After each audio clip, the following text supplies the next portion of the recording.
Hey everybody! So since school started, we have talked to, so many families. And when I say we, I mean myself, the front office, our guidance department, administrators, teachers, TAs, everybody has been talking to so many of our families. And if you've been calling families or receiving calls from families, you know that you get them on the phone and you get a lot of unsolicited advice and input. And what I mean by that is a lot of people basically saying, well, I really wish you would do this, or maybe you could do that, or why aren't the teachers doing blah, blah, blah. And I get it, it's frustrating, but that doesn't mean we should dismiss it out of hand. So I've compiled a list of a lot of the things that I keep hearing over and over and over again, and I just wanted to share them really quickly.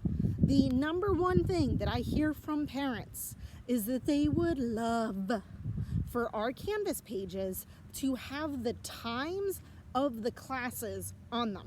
And I know what you're gonna say. You're gonna say the kids have their schedule. I get it.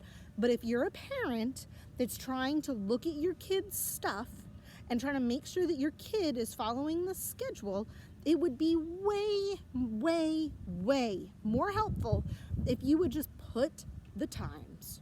That's it. And I get that a lot of you are using the same Canvas section for all of your classes.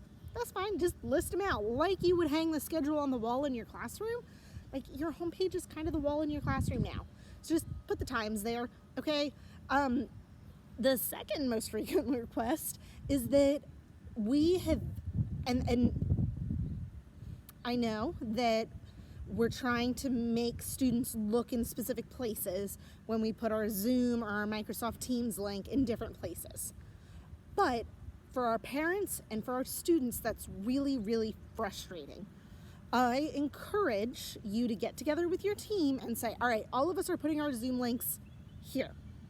All of us are putting our Microsoft Teams links here, okay? Just so that there's alignment across the pages, because yes, every teacher is going to lay things out a little bit differently, and I don't want to take that autonomy away from you, but it would be really helpful for our families if as a team you would put them all in the same places. Encore, I didn't forget you. I know you're not on a team, but Encore is a team, so maybe that's something that Encore should think about. Where are we putting our stuff?